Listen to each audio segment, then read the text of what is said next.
Shalom, selamat pagi. Bertemu kembali dalam program Gemar Online GSJA Penia dan GSJA Anugerah Kemendung. Gemar pagi ini Kamis tanggal 8 Januari 2026. Gemar pagi ini terambil dari jadwal pembacaan rutin kita dalam Amsal pasal 17 ayat 9. Mari kita baca. Amsal 17 ayat 9. Siapa menutupi pelanggaran mengejar kasih, tetapi siapa membangkit-bangkitkan perkara menceraikan sahabat yang karib. Gemar pagi ini sangat memberkati saya secara pribadi. Biarlah gemar pagi ini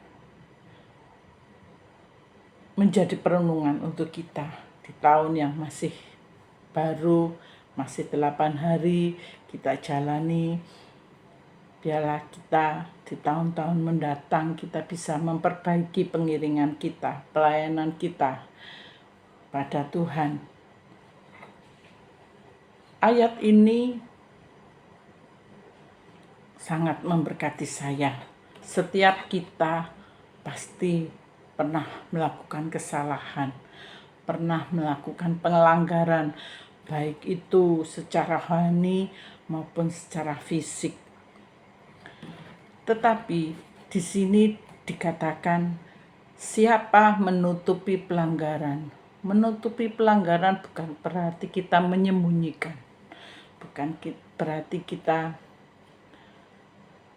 menutupi dan tidak mengakui. Tetapi yang menjadi tantangan untuk kita, bila ada teman kita, saudara kita, atau orang terdekat kita yang juga melakukan pelanggaran atau kesalahan, itu yang Tuhan tuntut dari kita, menutupi, tapi bukan berarti menyembunyikan. Tetapi yang ayat ini maksud supaya kita tidak menjadi orang yang suka membicarakan kesalahan orang lain, memberitakan keluar ke orang-orang yang tidak penting dan akhirnya menjadi biang pembicaraan, biang gosip. Yang ayat ini maksud, jikalau seseorang, saudara atau siapapun yang melakukan kesalahan, kita tidak perlu menyebarluaskan. Jikalau itu menuntut kita atau membuat kita mencari solusi atau menanggapi atau memperbaikinya, dan kita butuh saran, butuh pendapat orang lain, biarlah kita menceritakan, meminta pendapat kepada orang yang tepat, kepada orang yang bisa kita percaya, dan kita tidak akan menjadi biang gosip, biang dari hal-hal yang tak penting. Biarlah jikalau kita menghadapi segala sesuatu dan kita perlu saran, kita perlu pendapat kepada orang yang lebih rohani atau pendapat ke teman kita, sahabat kita. Biarlah kita dengan hikmat yang dari Tuhan memilih orang yang tepat, dan kita tidak memberitakan, menggunjingkan kepada orang yang tidak penting. Itu yang menjadi inti dari ayat ini. Kita tidak perlu menggunjingkan kesalahan orang kepada orang-orang yang tidak penting. Tidak perlu orang tahu. Itu Ini adalah salah satu perwujudan dari kasih yang seperti minggu kemarin Bapak Gembala kita dengar. Dan siapa, kita lanjutkan, dan tetapi siapa bangkitkan perkara menceraikan sahabat yang karib. Jikalau seseorang itu kita tahu melakukan kesalahan dan dia pasti menyesalkan, otomatis kita sesama teman pelayanan, sesama saudara, tak perlu kita mengungkit-ungkit kembali, membangkitkan kembali sehingga membuat dia gak enak.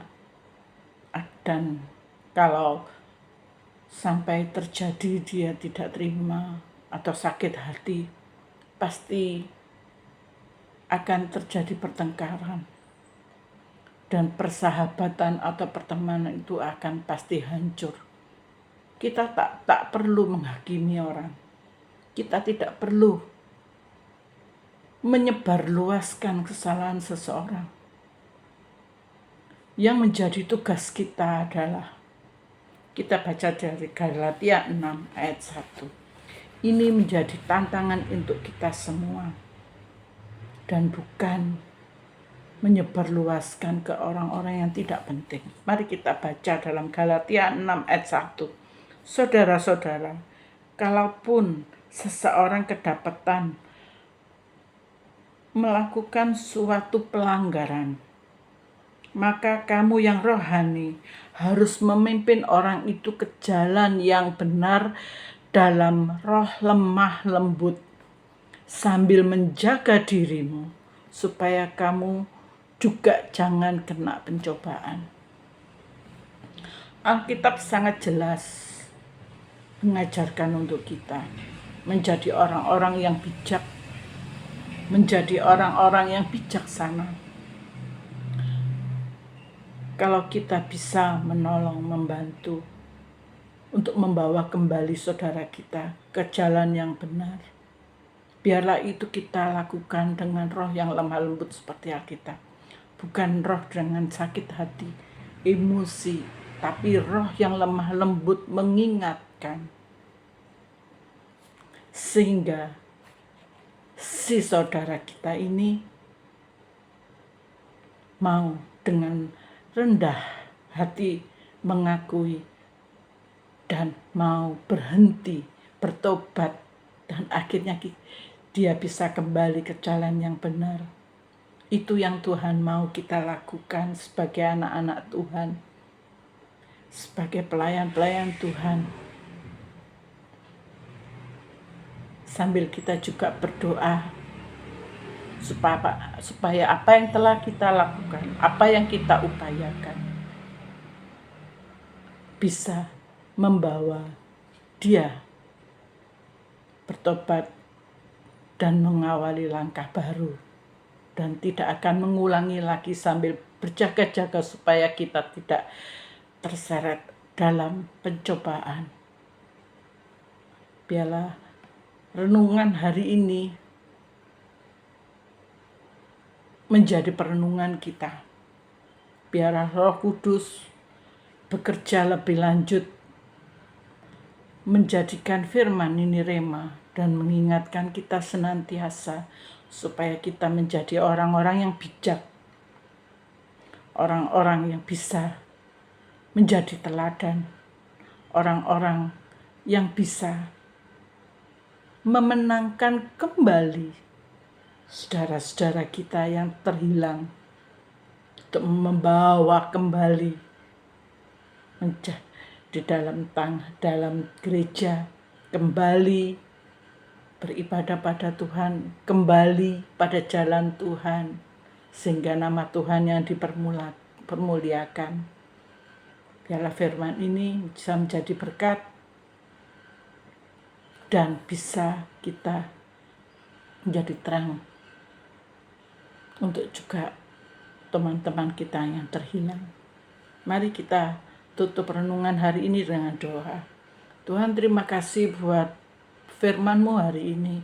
Biarlah apa yang kami dengar hari ini Tuhan tidak sebatas kami dengar, tapi kami boleh mempraktekkan dalam kehidupan kami sehari-hari di lingkungan sekeliling rumah kami, di lingkungan gereja kami, di lingkungan sekolah kami, di lingkungan pekerjaan kami. Tuhan, pimpin kami, Roh Kudus, bimbing kami hingga kami bisa melakukan yang benar sesuai dengan firman-Mu. Ampuni kami Tuhan, jika kami kemarin-kemarin melakukan kesalahan. Biarlah Engkau selalu melindungi, membimbing kami dalam setiap langkah kehidupan kami dari hari ini sampai hari-hari mendatang. Biarlah apa yang kami lakukan bisa berkenan di hadapan-Mu. Terima kasih Tuhan, terima kasih ke dalam tangan-Mu. Kami serahkan kegiatan kami pagi ini dari pagi, siang hingga malam nanti ke dalam tangan-Mu. Allah kami yang hidup, pengharapan kami. Terima kasih Tuhan, terima kasih. Hanya dalam nama Tuhan Yesus Kristus, haleluya, amin. Terima kasih. Selamat beraktivitas. Salam gemar. Tuhan Yesus memberkati. Amin.